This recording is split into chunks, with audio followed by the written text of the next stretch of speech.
Hello. Welcome to the end of the season podcast for 2015. Yes, it's still 2015, right? Yeah, I think so. Basically, the reason why this is late is generally because of work commitments from both of us. And a little bit of laziness to go with it when we did have free time. Yeah, can't ignore that. Yeah, we can. But rather than dwell on what we did, and as much as we can apologise, we'll just get on with it. Yeah. And get this out there, and just move on to what we need to do or work on next. Yeah. So, yeah. Well, Bottas got the wrong tyres. Well, that was a big mistake. There was a Mexican. Did you know there's a Mexican standoff with Lewis for the pit? Yeah. Alonso decides to sunbathe in Brazil. Oh, I hear the McLaren also got a double podium at Brazil as well during qualifying. Yeah. Yep, there we go. So there we go. Just a couple of highlights there. Yeah. Yeah. As always, just our opinions at this point. Yes. Yeah. So, what would you think of the season that we just had? Well, the season we've had. Well, if you ignore Mercedes, who dominated, some of the battles behind them were very interesting. I was kind of a little upset that we were wrong on one thing. Yeah, McLaren? Yeah. Yeah, basically what we said is because McLaren had an extra year to think about the engines. Well, it's not and Honda as well. So yeah, and an extra Honda. year to work on them as well. Yeah, it didn't really turn out as well as we hoped or thought it would.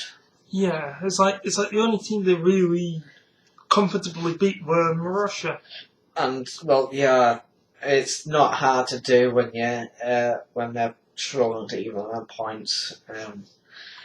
Well, they at least earned decent points at the end of it for at least a low-end team, which is a bit unfortunate considering where you expect to see them.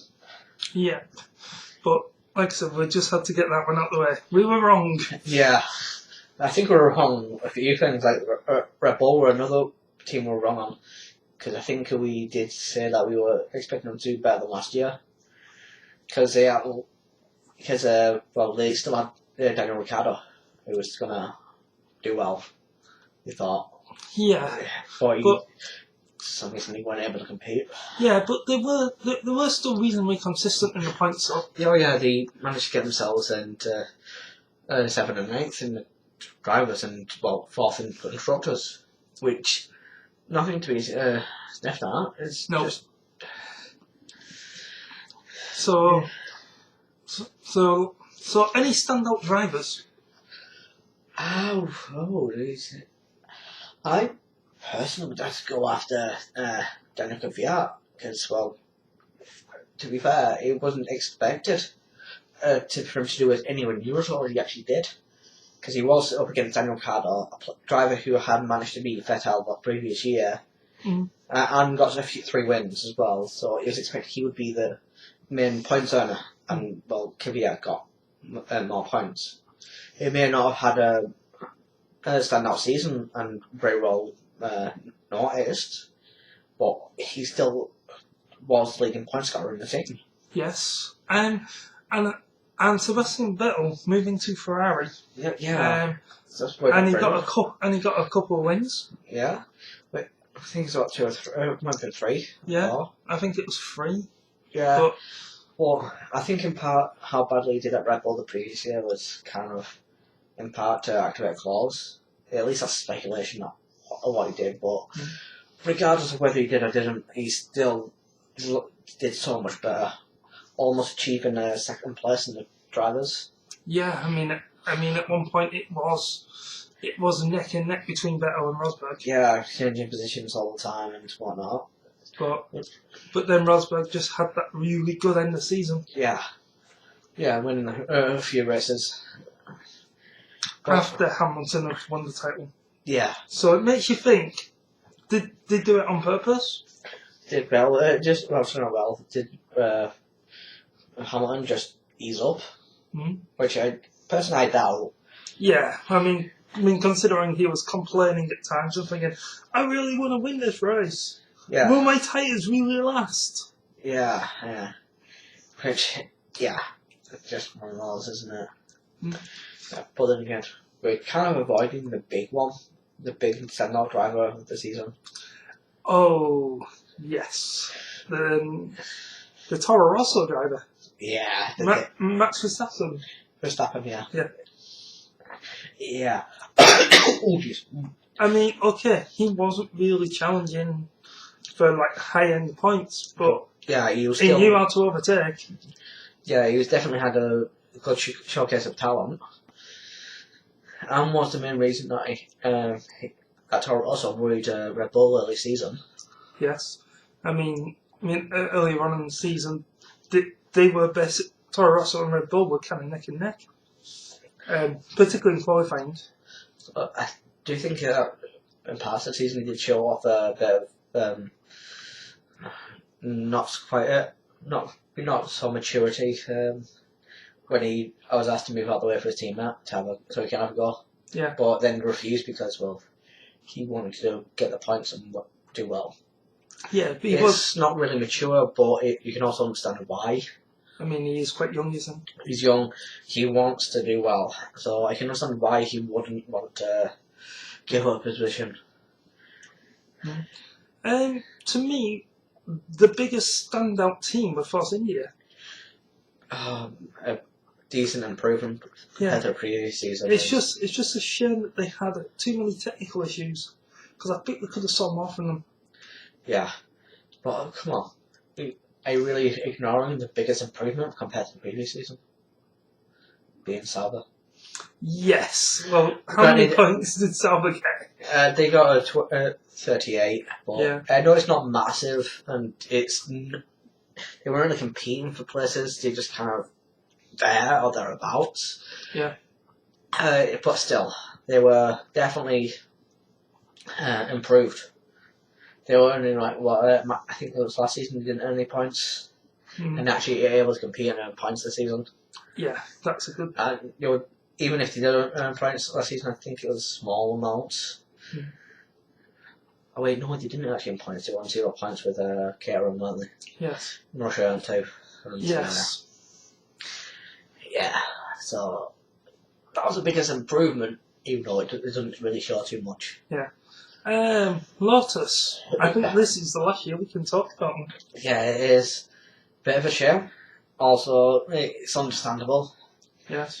But, well...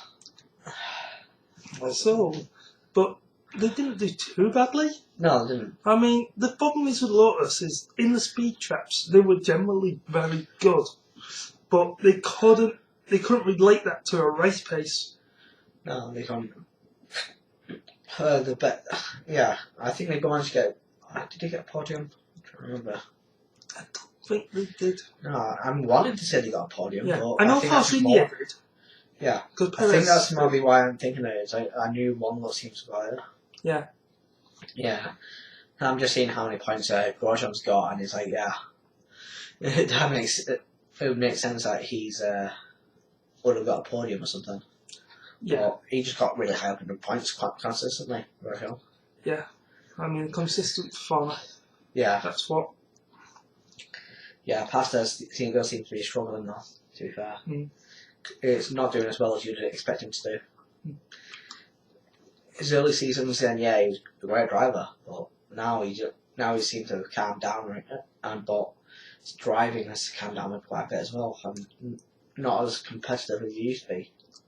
Well, he did have a lot of technical issues as well. When he was doing well, he always seemed to get a technical issue, and I feel sorry for him. Well, I can't always put it down to that. That's the thing.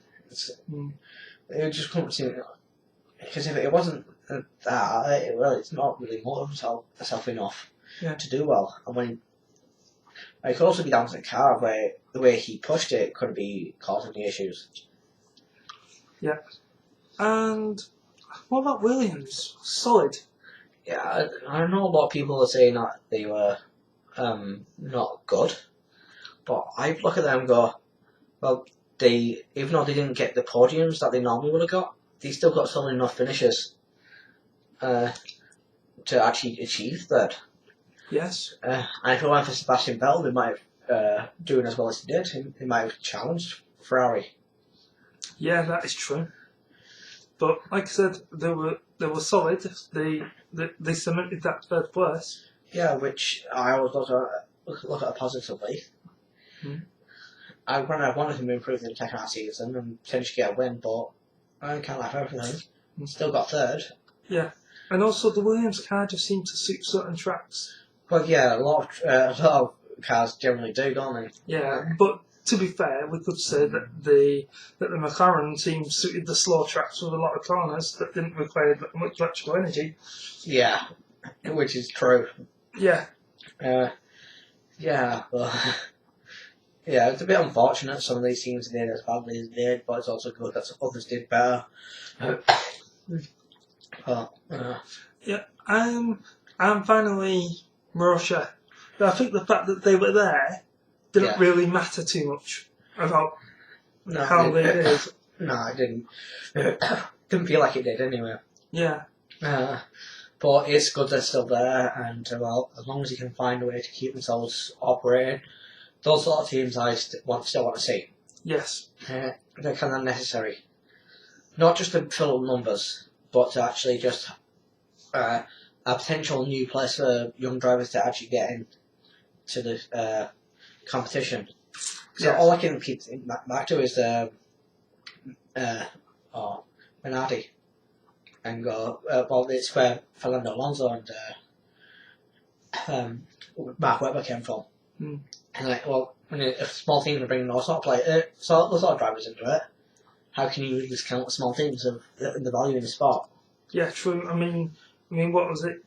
What was it Vettel said? That the one of them was going to go to Ferrari, unfortunately. Yeah, Jules Bianchi. Yeah, Jules Bianchi. Yeah, he was going to go to Ferrari and he was just getting experience. Yeah. Yeah, which is a nice little testament from the FIA with that one at least. The retired number 17, so which is a nice gesture. Yeah, it is. As long as you can get money in and improve their financial state and improve the potential team, they could do better. They could easily do better. Yeah. Well, that's. But yeah, there isn't really much else we can really say about the season. Yeah, well, there were a couple of things about the season that we did pick up. Yeah, the Japanese Grand Prix 2015 was the first race in which all cars were classified as finishers since the 2011 European Grand Prix. And granted, NASA didn't technically finish the race because he had a mechanical failure, which he completed 90% of the race, which is all they need to characterise as completing the race. Yeah. Getting classified, but I'm not so sure that should be right. That should be the way it is. If you finish past the finish line, lapped or not, then that's when I can say, yeah, okay, you had the that many classified winners. But like I said though, at least even just one car going out, that actually shows that reliability is getting a little bit better, even though at times it doesn't feel like it. Well, it just felt a bit more reliable a couple of years ago. Yes. To be fair, but this was kind of before hybrid though. So at least the reliability on regards of the hybrid engines, yes. But it just still wasn't. It still isn't that reliable to be fair, just yet. And then Lewis Hamilton had a bit of a scare when he was in the lead. Oh, Italy, yeah. Yeah. When he got told, go faster, we need a time gap, we're not going to tell you why. Yeah, but something that is tight, PSI was lower than it should have been. Which, they didn't take any action with that, did they? No, they didn't. Which was a bit weird, but I guess within the rules that they could, if they did put any kind of, what penalty to give them. I mean, it's not like they could give them a driver penalty. Yeah, they were planning on just giving him a time penalty. That's what they were worried about. So they wanted the time to basically still be first. Yeah. So they told them to increase the gap. Which is probably why they didn't take any action. Because there's no punishment here. The value of the punishment is just gone. Yeah. So was that clever thinking? So, or desperate measures? I think it was kind of a slight abuse of the rules. Yeah. But I can't really blame them for doing it. Yeah, but talking about rules and being penalised, McLaren, how many grid penalty places did they get? Oh, I think it was 105. I thought it was like 96 or something, but it was ridiculous. Yeah. Well, and I'd imagine they're kind of glad that he got rid of the other rule that said, oh, if you can't take all the grid penalties, the remaining grid penalty is carried over to the next season. Well, not next season, next race. Which I'm guessing they kind of got of, because there's never enough time in the season for them to fill up that many places. Yeah, they'll still be dealing with it next season. Yeah, which, jeez, no matter what they do, they were never going to be anywhere but the back line. Yeah. Yeah. But I'd say pure massa for Brazil. Yeah. Yeah. Disqualified. Yeah, getting disqualified from that. Finished 5th at Brazilian Grand Prix. But then after the race was over, got disqualified because of tyre temperatures being too high. Yeah, 27 degrees Celsius over the right rear. Yeah, it's just like one tyre was just too high. It's like, oh, and you're getting disqualified, right? It's like, yeah, it's a bit unfortunate. But it can't be helped, I guess. So, any closing thoughts? I don't know, actually. Well, this season we've seen... I would say it's to a degree entertaining, but also just talent seems a bit too dominant. Yeah. Even though that we still got a decent end to the season, it's just... what was it? Yeah, that's like nearly 60 points difference between them. But, and that was a gap that closed. I was like, so yeah, it's I'd like to see a bit more challenge for the teams. Well, like Vettel kept saying, Ferrari will catch up. Yeah, he's almost like throwing down the gauntlet and saying Ferrari will catch up next season. Yeah, and pretty much saying, look, get back together and actually improve, or we will catch you and beat you, which I want them to do. And like I said, will Red Bull's engine troubles continue? I don't know. They are sticking with Renault, which we'll probably go into detail of that one later. Yeah, we'll go in. Yeah, which... Yeah, I do have an opinion on that, but it's not really something that I consider end of season stuff. No, true. But the issues are kind of big and need to be resolved, definitely. Especially since Renault's actually come back into the sport. So, yeah. We'll have to wait and see what happens there. Anyway, I think that's us done, isn't it? Yeah, that's us done. So, we hope you enjoyed it. If you have any comments, feel free to comment below. Yep. And I guess we'll say goodbye. Right. I guess goodbye for now.